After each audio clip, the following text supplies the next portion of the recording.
Carson's Corner is a black LGBTQ-owned small business. They sell merchandise and apparel on pop culture franchises such as Dragon Ball, King of the Hill, Sailor Moon, and of course and most importantly, Power Rangers.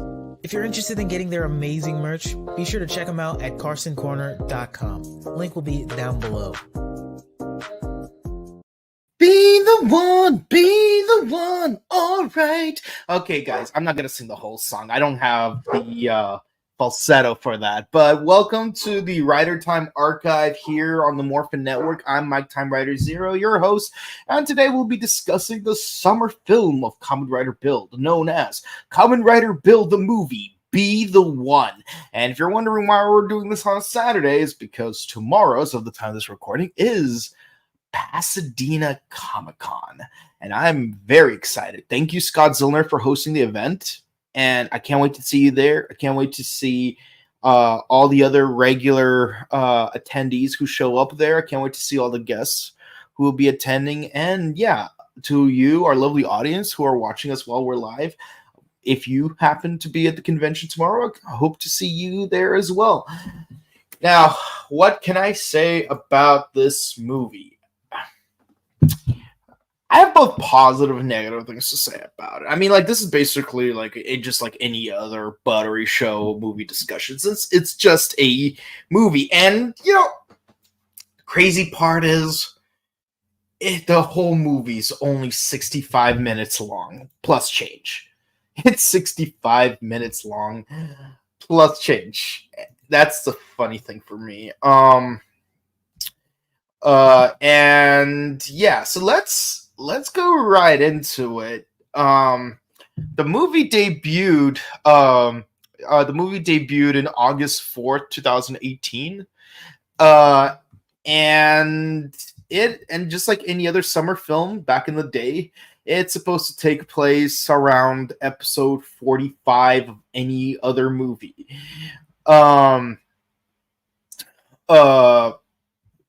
And let's see. I'm curious if the regular Wikipedia, not the Kamen Rider Wiki, but the actual Wikipedia, can give us more information about stuff like budget, box office, like any other movie. Oh, look. It made a box office of $4,888,000. That's actually pretty impressive.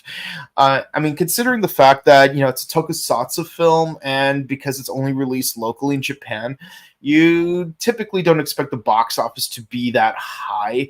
But when you look at the local box office of any other film, like One Piece or Dragon Ball, it's like, you know, the box office is about the same. But you might notice that if a movie goes international, then like the box office blows up. But yeah, all things considered, it was a pretty good win. Obviously the film uses Everlasting Sky by Shoko Fujibayashi as the, well, no, actually the lyrics are Shoko Fujibayashi. The actual artist is Beverly, same one who's same singer who sings the theme song of the TV show Be the One.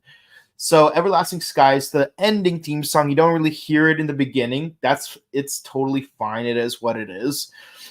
And yeah, it takes place between episodes 45 and 46 of Kamen Rider Build, and it features the debut of Kamen Rider G.O., who will be the 20th and final Kamen Rider of the Heisei era. So in the previous episode, we discussed about how there's going to be world peace, kinda, yes. And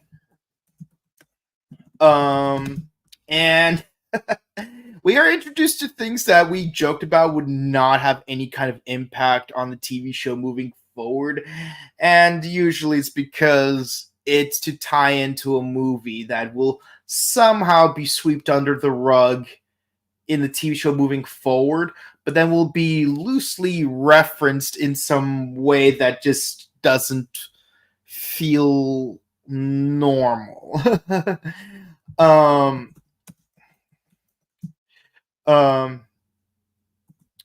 And here's the thing. Like, using Kamen Rider Build as the example, the fact that in the Build movie, in the Build movie, they not the Build movie, the Generations final movie. They want to promote a new form, so we got Phoenix robot.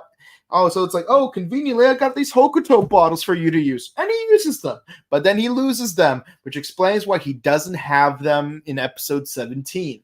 But then we get the crows holding those bottles, and Sento conveniently manages to steal them back in the actual episode. So now we have a canonical way of him getting them. But at least, it explains why, like, oh, he already knows ahead of time that they're a best match. Now, another example is the Gear Brothers, because they did do a brief flashback to the evil scientist from Generations Final, where he was like red and blue, but now these two guys, now the Funky Bros are white and cyan. So like they did briefly reference it, but it's one of those things where, like, if you haven't seen the movie, it won't make much sense to you when they bring it up.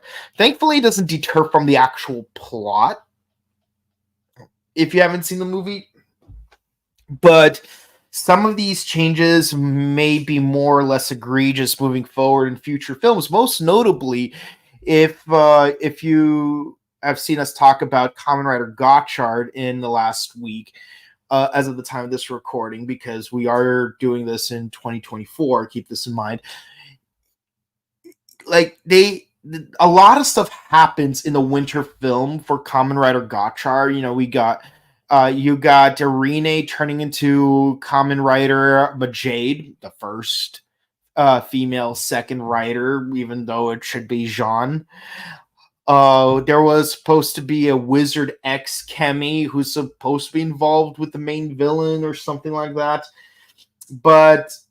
And the thing is, they are heavily referenced in episodes 17 through 19 of Kamen Rider Gotchard. So, unlike Build, where like things are mentioned offhandedly, if you haven't seen the Gotchard winter film, you're gonna be confused as all heck. Like when did Rina get that orange ring? Why can't she use her powers? I assume her losing her powers has something to do with things that happened in the movie. And then they have flashbacks. Oh, well, we got all these elite members of the Alchemy Alliance heel turning, not just the one spider chick, but it's a bunch of people.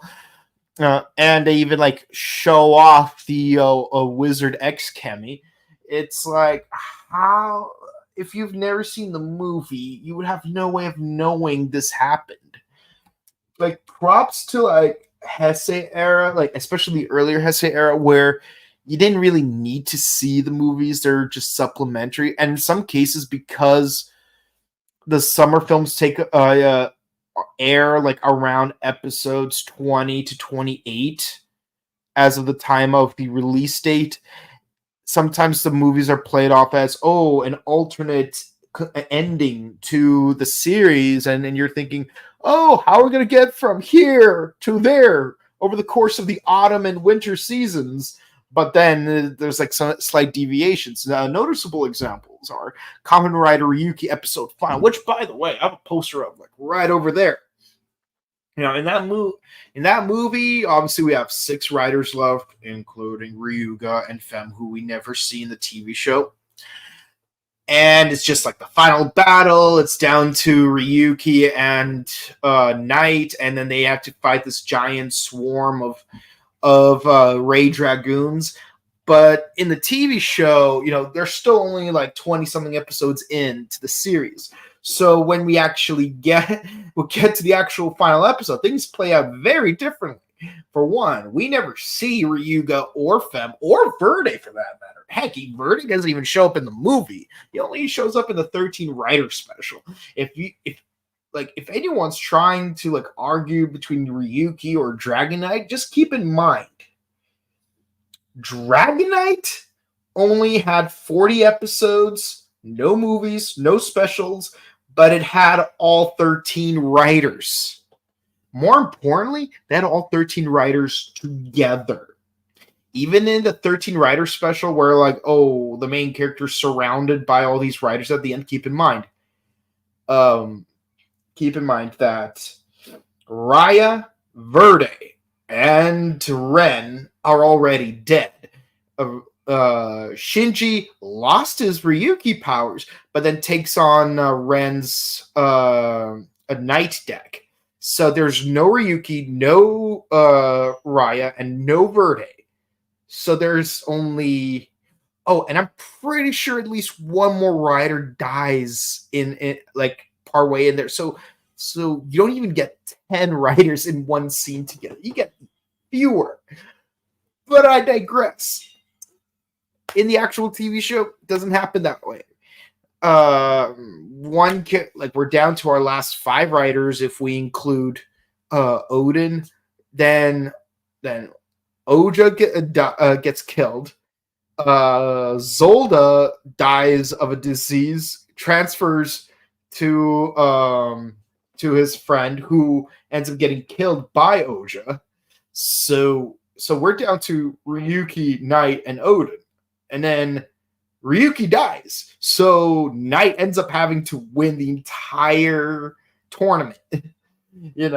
It's completely different from when we got it in the episode final movie. Another example is Kamen Rider Blade. It's supposed to take place at the end. Well, the first 2 minutes of the film are supposed to take place at the end of the battle royale, and then the rest of the movie takes place in a several year time skip.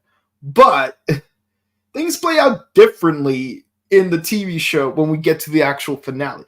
Now, with Kabuto, things play out a little bit differently because Godspeed Love is technically a prequel to the TV show, so things playing out differently in the movie than they did it in the TV show is not an issue. It happened exactly how it was supposed to happen. There's no tears in media canon in the Kabuto movie versus the Kabuto TV show. And if you miss the Kabuto movie, you're not missing anything. Like, you will just watch the 49 episodes like you normally would. Kiva, same thing. Like, they never mentioned the Kiva movie. Now I'll say this. In Kamen Rider Den-O, things get a little bit tricky because episodes 25 through 27 build up to the events of the movie, and they even show flashes of what will happen in the movie. And then when they move on to episode 28, they kind of like reference, some of the stuff happened in the movie, like, but you don't need to know that. Basically, it's like watching Kamen Rider Den-O episode 28 is like watching Power Rangers Turbo episode 1. It's like you missed the movie, which is canon. Don't worry, we'll just use a bunch. We're gonna make a clip show explaining everything that happened in only like 5 minutes, so we can move the plot along. So you don't have to worry about missing out on what happened in the movie. They don't really do that in other seasons, though.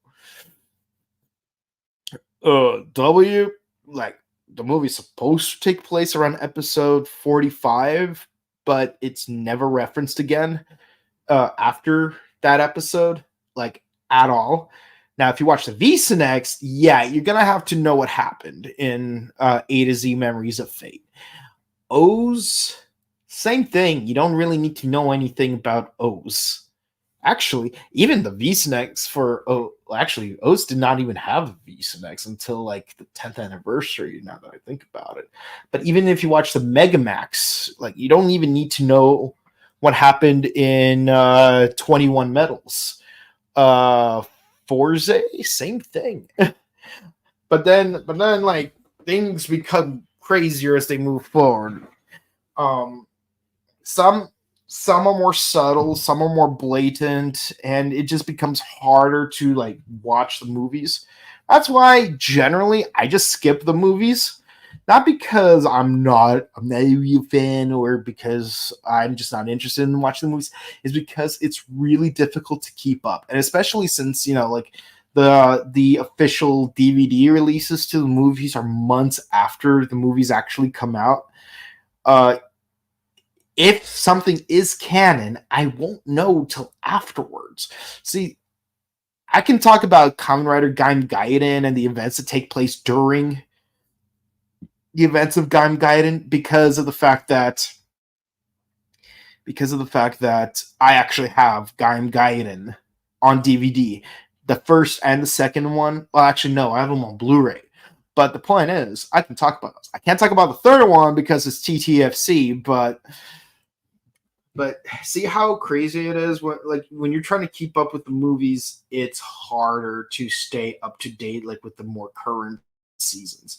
Now, but thankfully, when it comes to the Showa era, we already have access to all the movies, all the specials, so it's easier to talk about them and talk about them in the correct order. Because if I was doing this podcast while the show was originally airing back in 2017 or 2018, I wouldn't be able to talk about the movie until months later. And if anything important was supposed to happen in the movie that's supposed to affect events in the TV show,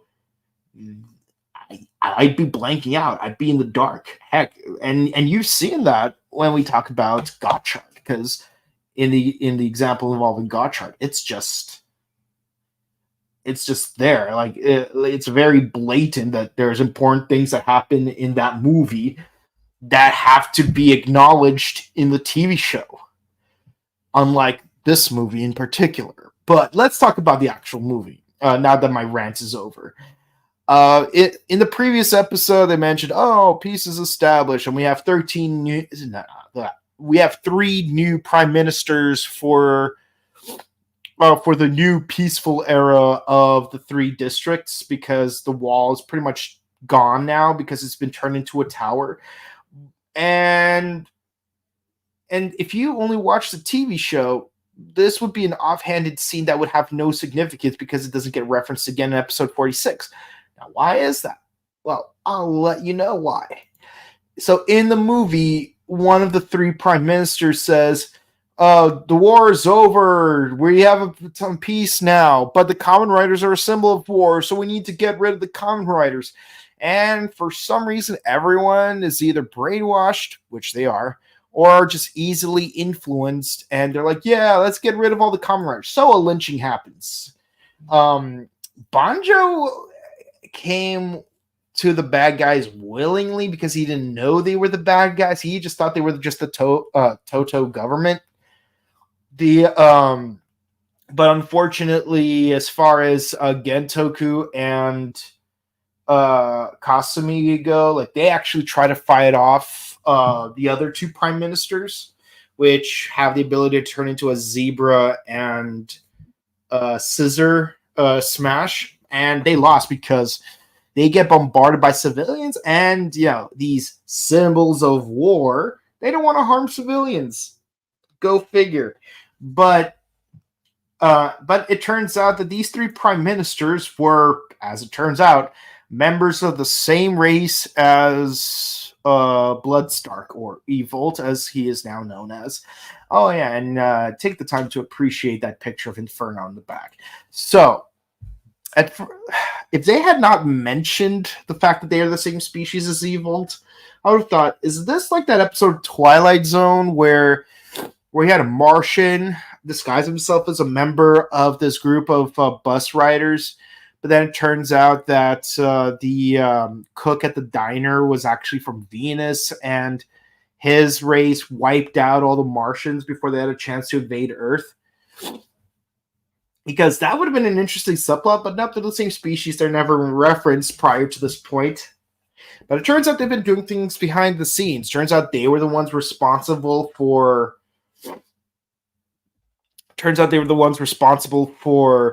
Gentoku's dad getting sick, convincing the Hokuto Prime Minister to start a war, convincing the Sato Prime Minister to stab the Hokuto Prime Minister in the back.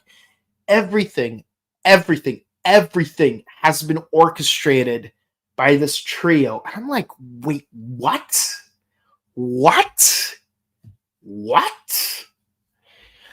Here's my issue with this. I feel like if they at least showed these three actors in the background,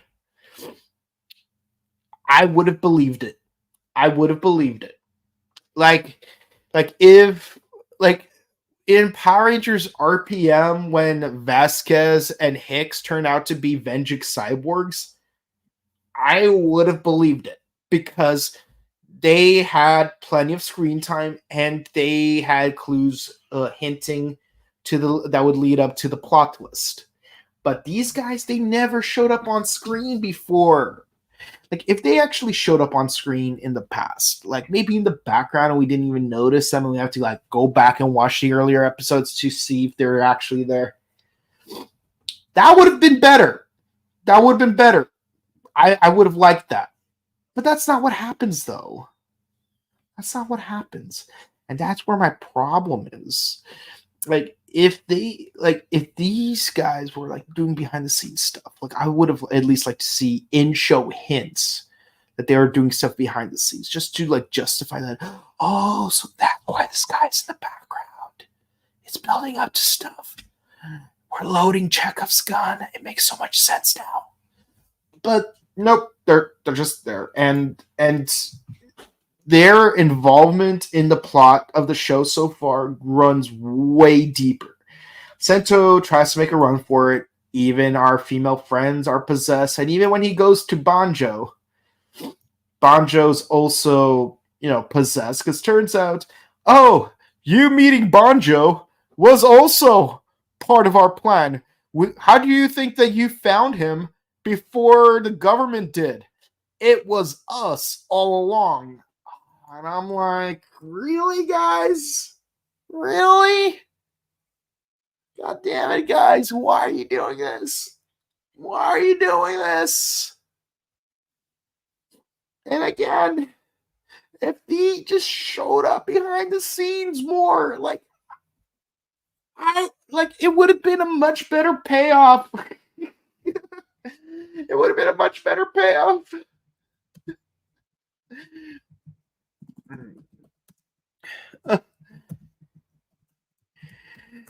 I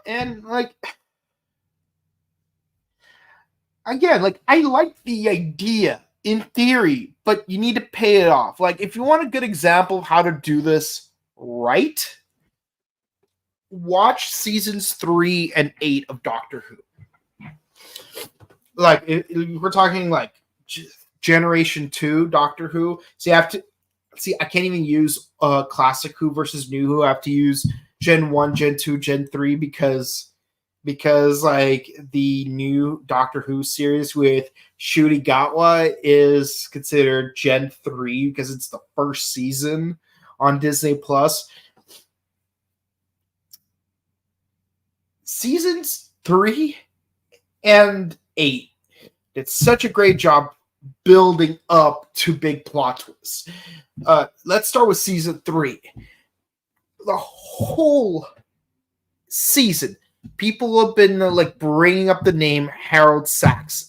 Who is this Harold Saxon? Why do people keep bringing him up? And then people mention offhandedly, it's like, Harold Saxon warned us about the Doctor. He's a danger. It's like, how would Harold Saxon know who the Doctor is? And it's like, so it's like a mystery that's being built up. And they were like subtle clues. You just like think of them like, you just brush them off. It's like offhand. It's like a name drop. It's like, I don't know who this guy is. Or maybe you don't even notice it right away. But then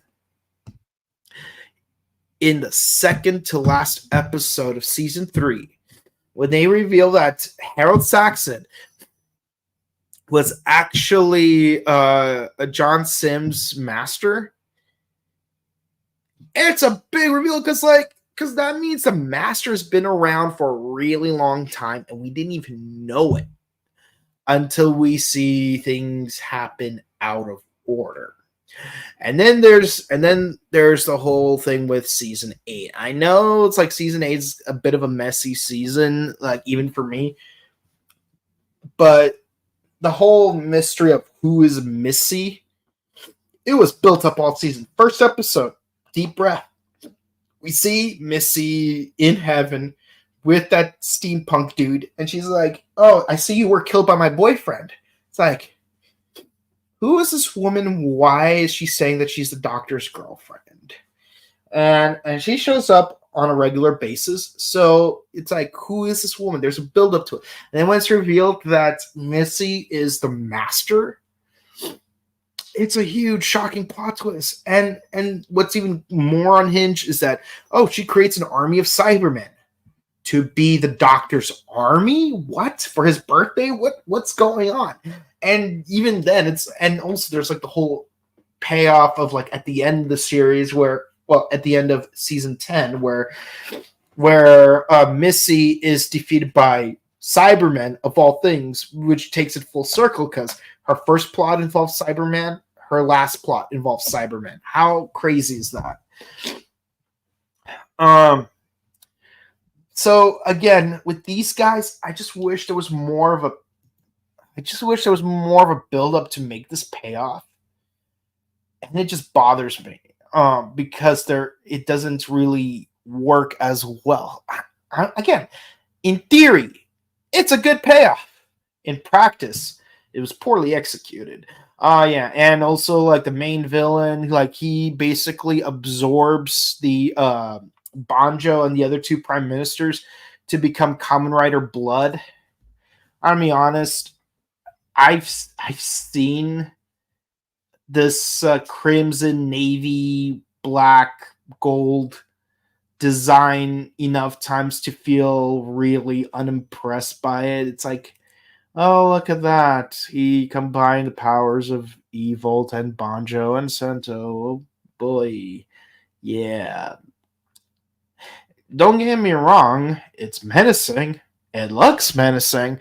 But after seeing... after seeing Grand Evolt, Grand Cross, and Grand Build, yeah, I'm just not impressed with the costume design because I feel like I've already seen it.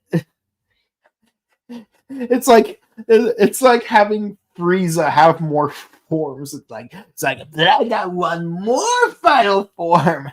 It's like, look, you got your base form, your million form, your xenomorph form, your final form, then your cyborg form, and then you go back to your final form, and then you become Gold Frieza, but then you have a Black Frieza, which, keep in mind, I've not read the Dragon Ball Super comics, so like I would not know how to deal with that.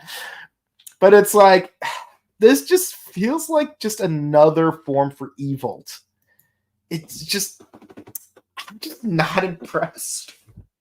If this was just like Evolt, like donning another form, I could buy that. I'd roll my eyes, but like I would just run with it. But it's like, it's this whole other dude, and like, oh, like he has 3 Smash powers combined, and this is the best you guys came up. But don't get me wrong, I like the visor though. I like how it kind of takes a whole symmetrical thing of evil snake thing, but then like makes it more dragon-like.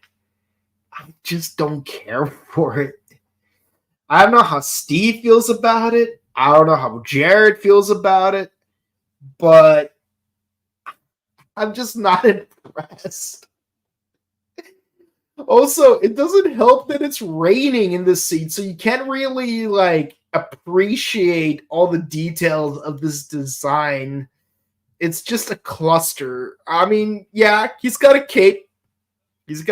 Like, whatever, who cares? Oh, look, he's got a snake on his chest. Who else has a snake on his chest? I'll tell you who doesn't have a snake on his chest.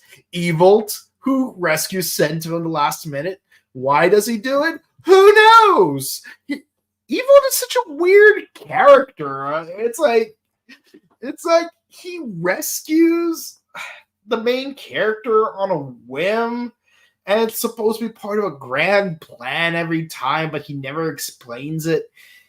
And I feel like Korag from Mystic Force is more consistent because it's like you fight without order, and it's like when he fights the Rangers and wins, he's like, It's like, you are too weak. There was no honor in defeating you. But then when the Rangers become stronger, it's like, turns out you did become strong enough. Next time I will defeat you. But then when he actually does defeat it, it's like, you are too weak. There's no honor in that. Like, what conditions have to happen for you to kill the Rangers finally? But here, it's not the same, though. Here, it's like, oh, yeah, no, I'm going to rescue the main character for no reason. I mean, I might have reasons, but I'm not going to tell you. But I will say this. There was one bit of satisfaction to this scene. Finally, Evil is the one getting himself stabbed in the back. And not by himself. So, perhaps, I guess.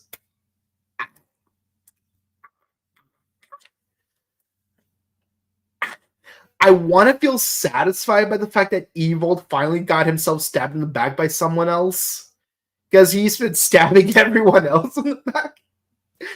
But, like, I just don't care about Kamen Rider Blood enough to feel, like, enjoyment from Evil getting betrayed. But if you know anything about Evil, he's gonna stab them back anyways. Because that's what Evil is what Evil does, I suppose. So Sento has a flashback of his dad during the Skyfall incident. It's like, oh, the world is made of love and peace. Yes, that is a Johnny Young Bosch reference. Deal with it. And it's like, wait, does that mean his password is love and peace? Oh my god, I got in. So it turns out it's like, oh, if you have two Kamen Riders with a hazard level of 7 or higher, then they could create a perfect evolution where you could have two biological full bottles instead of one biological and one abiological. But by the way, they say that, oh, you could also do two abiotic full bottles, but we never see that happen. Or at most, we just see, oh, robots clash with robot full bottle during the proxy war, but that doesn't count because it's not a form change. But yeah, so we get a big confrontation scene towards the final stretch of the movie, and of course, Sento's getting in his genius form, his final form. He's getting his butt kicked by freaking Blood. And again, while this is a better view of his suit, I still feel like I just don't really care for it because it just feels like another form for Evil. And this one just feels a lot more bland, even if he does have that snazzy cape. I'm sorry, if you guys like it, more power to you. To me, and also like he needs a hazard trigger in order to use the power of the Pandora's box in order to destroy the Earth's core and destroy the planet, like Evil originally planned. And that's another thing, like. Evil's original plan was to destroy the Earth. Why is it suddenly a problem that someone else is doing it? Why is it a problem for him? This is one of the issues I have with this movie. And I'm not saying it's a bad movie, but it is an issue I have with it. Motivations don't really make much sense in this film. Because it really seems like, characters that should be working together are not working together, and they have no reason to not work together, so they stab each other in the back for no reason. That's an issue I have with this thing. While other characters that should be fighting against each other are suddenly working together, like, what's going on? Like, for example, like, for the longest time, Evil has been acting like Sento is the biggest thorn on his side, and for some reason he needs Sento to be alive. Why? So he could get revenge on some other member of your own species that's trying to do the very thing that you're trying to do? I mean, I suppose if we take a page out of episode 45, which precedes this movie, I suppose by destroying a planet, you absorb its power, and maybe Blood will absorb the power of the Earth instead of Evil, which, okay, but still, like, why not just move on to Venus? Or Jupiter? I mean, Venus is probably. Actually, I'm curious. What's closer to Mars, Venus or Jupiter? Because like I know that like Jupiter is the adjacent planet to Mars, but it's been my understanding that the difference in radius becomes wider as planets move outward. Like the distance between Mercury and Venus in their longest axis is a shorter distance than Earth to Mars. So I am curious whether Venus or Jupiter's closer to Mars. I know it feels like it's a stupid question, especially coming from someone with a science background, but I don't have an astronomy background. I'm not an astronomer. I'm a biologist. Of course I'm not going to know the answer to that. But it sure seems that way because of the pattern of, the distance between adjacent planets gets wider over, like, when you go to the next consecutive planet. So I am curious. But the point is, why does it matter? Like, if Evolt can destroy multiple planets and can easily use a Pandora's box to teleport from planet to planet, why can't he just go to a different planet? Why is he fixated on Earth specifically? Like, with the Machine Empire from Power Rangers Zeo, it at least made sense because Earth would form like a center of a network of planets that the Machine Empire's already conquered. So of course they're going to need the Earth to finish that network. But other villains, like, their motive, like, if they have interplanetary travel, have achieved interplanetary conquest, and even interplanetary destruction, why are they fixated on Earth specifically? That's what I still don't get. But yeah. So using the Genius Full Bottle, he's able to free Banjo from Blood's control, and he managed to purify the Rabbit and Dragon Full Bottles. Didn't really make sense in the movie, but thanks to Bernage, who I was pretty sure is like no longer inside Misor. It like somehow the two bottles fuse with a Genius Full Bottle together, like, to become a Rabbit Dragon Sparking Bottle. I mean, it looks like a remodel of the Sparking Full Bottle, let's be honest. And you could get on Bandai Premium because, of course, it's going to be on Bandai Premium. But somehow it causes... Okay, we've made jokes in the past, like, even when it was first released, that Kamen Rider Build is basically a diagonal version of Kamen Rider W. But the fact that you have two people occupying the same body in this form, it kind of makes it way too on the nose here. I mean, this form looks halfway decent. But do you find it interesting how it's called Crossy Build, meaning that, and given the fact that there's a certain other form that we're going to see in a later movie, in a later episode, it makes me wonder if this is sort of a Gogeta versus Vegito type of situation where it's like, you have to fuse in a different sequence. Like, one is a Patara fusion, the other is a fusion dance, because there's like another form where the two of them combine and they also become Rabbit Dragon, but it's different from this. And I'm wondering if this is a Gogeta versus Vegito type of situation.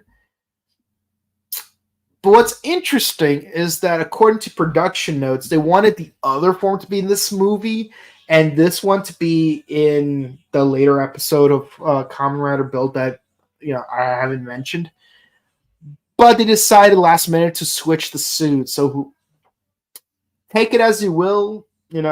We do have like an epic Bayonetta style fight sequence, everything CGI.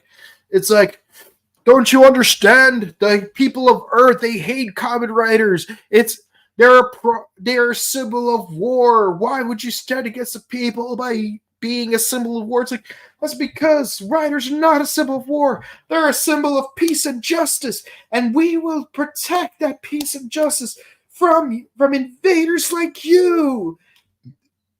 They do like a double helix rider kick. It looks really cool, but aside from the fact that they're both riding on CGI serpents, one is a snake and the other is a dragon, yeah, that part was cool, but it does not impress me as much as the Generations final fight scene did. So yeah, it is what it is. At the end of the day, everyone, like a lot of people, still have anti-Rider sentiments, but this little kid's like, "Thank you, Mr. Kamen Rider, for saving me." And it's like, I'm not an old dude. Yeah. So one thing I haven't really talked about is the whole making the Kamen Riders a public enemy thing, because if you've ever watched Spider-Man, Superman, Batman, there's always that story arc where the superhero is the public enemy. They have negative public sentiments, even though people with anecdotal experiences would actually support the superhero instead of being against them. But he's our but you know what Jim Gordon said. He's a hero we need, but not the one we deserve. He's our silent guardian, our watchful protector. He is our dark knight. Okay, I'm done. But yeah, no, like if you've ever seen Justice League Public Enemies, you know what I'm talking about. Where Batman and Superman are America's most wanted, and President Lex Luthor even commissions Captain Marvel and Captain Atom. Wow, two captains, in order to stop them. And keep in mind, like, Captain Atom and Captain Marvel both have superpowers that are comparable to Superman's, where like one runs on nuclear fusion while the other runs on cosmic magic, based on the powers of Solomon, Hercules, Atlas, Zeus, Achilles, and Mercury. Yes, they spell out Shazam, which is the name of the wizard that Captain Marvel gets his powers from. But Wiz Comics #2.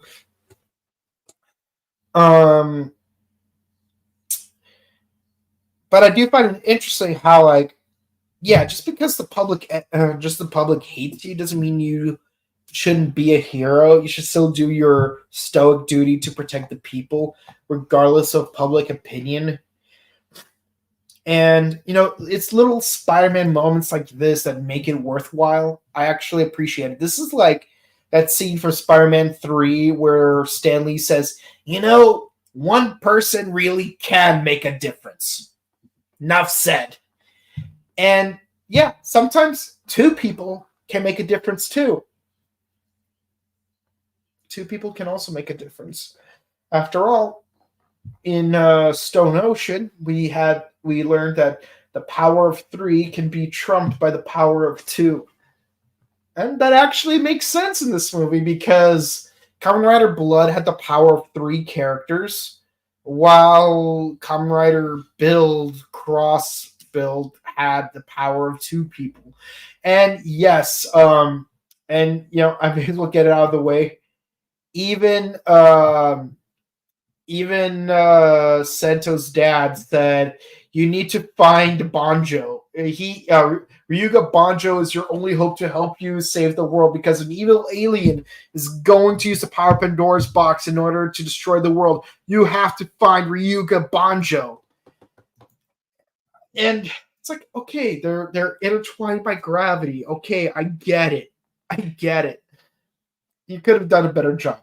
And of course, we do get a post-credit scene where Sento's working on a white panel that was briefly mentioned in a previous episode, but now he actually is working on it. And weirdly enough, it unleashes a portal that sends him to Kamen Rider Decade Episode 1, except now we have all the Heisei riders from After Decade when a mysterious new rider shows up calling himself Kamen Rider GO, and he somehow uses Build's powers. Mysterious. And he says, I am the Demon King that has the powers of all the riders. And that's the end of the movie. My thoughts, honestly, 8 out of 10. It's an 8 out of 10. It's a good film, not a great film. It's in the depth. I think the first half of the Heisei era made better summer films, such that like they made me really want to go back and watch those because they were just so cinematic. Not from the CGI or over the top fight scenes, but because it's like I really felt like they were more focused on character depth than just being gimmicky. And this movie felt really gimmicky. It's like it was made more to sell toys than it was to just tell a story. And I do realize, and I am aware, Kamen Rider is a franchise made to sell toys, just like Super Sentai or Ninja Turtles or even Ultraman, kinda. But the thing is, like, you can't look at me and tell me that. You can't look at me and tell me that Fi's Paradise Lost was more focused on selling toys than telling a story. Like, sure, they had 2 new belts, and they had the final form device, but let's be honest, Saiga, you rarely see Saiga in the film, and honestly, the more important thing about Saiga is the fact that he did what we all wanted to do. He managed to kill Misato. No one likes Misato. Misato is the Bruce Willis of the Friends group. Like, if you ever seen the show Friends, he's Bruce Willis. This movie's just okay to me, honestly. Like, on a technical basis, it's not bad. The acting was pretty good. But again, like, I feel like this movie could have easily been a 9 if they just simply did more to build up to this movie than just offhandedly mention that, oh, there's 3 new prime ministers in episode 45, and then just call it a day. And I can't wait to see how episodes 46 through 49 are going to address literally anything that happens in this movie. But that's my take on this film. What do you guys think about the movie? Did you like it? Did you hate it? Do you think it ties well to the overall story of the TV show? What do you think about Kamen Rider Blood? What do you think about Cross Build? Let me know in the comments. And here we go. Okay, we don't have that many comments today. This movie was redundant, though. Yeah, it was.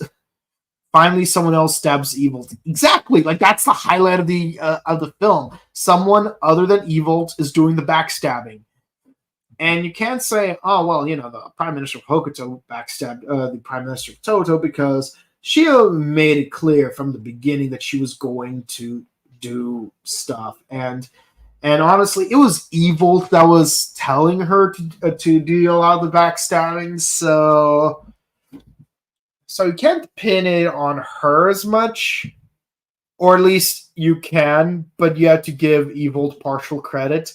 And then when she gets backstabbed by the Prime Minister of Sato, guess who gave him the idea? Evil!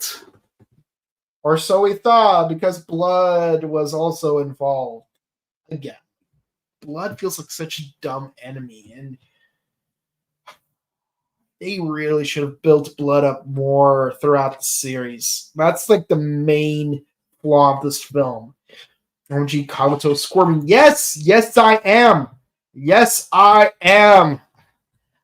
Of course I'm squirming.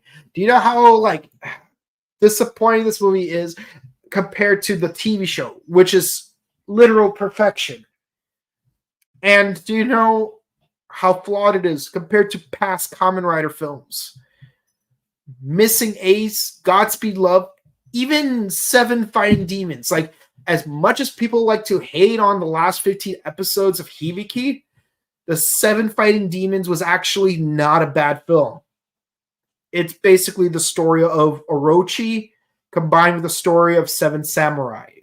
Like, that is actually a really cool concept on paper. I'm Born was a good movie. King of Hell Castle, mostly pretty good film. All Rider versus Die Shocker, it's more of a spectacle than a film. It is what it is.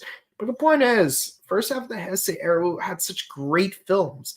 And even some of the V cinemas in the third quarter of the Heisei era had some really good bangers, like Message from Skull or Megamax. Yeah, 7 out of 10. Well, there you go. Well, those are my thoughts, and I guess those are your thoughts in the comments. Thank you guys so much for watching. Please be sure to comment, like, and subscribe to us on YouTube, Facebook, Twitter, Instagram. Ding the bell icon to stay notified for our latest videos. All of your shares, likes, comments, they help us out with the algorithms. Please help us out to get us out to more people that would be interested in watching our content. And also, please be sure to see our sister channel, The Buttery Show, where we're finishing off Crow Month tomorrow, as of the time of this recording, with the final film, well, the final film of the month, not the final film of the franchise, which is Crow Wicked Prayer featuring Eddie Furlong. I'm going to try to watch it.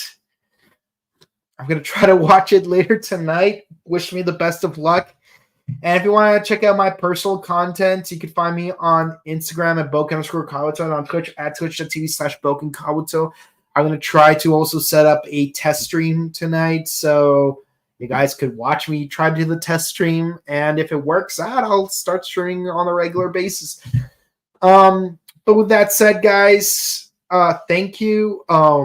We do Gotchard on Wednesdays and King Odra on Thursdays. We already finished Blazar. We're not going to be doing any Ultraman this week, but the following week we're going to get started on Ultraman Tiga. So if you guys are fond of that or know someone's fond of that, let them know to check out our channel. And with that said, guys, if you happen to be near the Pasadena area tomorrow, please check out Pasadena Comic-Con, January 28th, 2024. And I will be there. Ryan's going to be there. Leo's going to be there. Steve mentioned last minute that he's also going to be there. So definitely say hi to all of us. And we'll see you guys then. See you tomorrow. Or if not, see you guys on Wednesday. Have a good one. Peace out. Bye.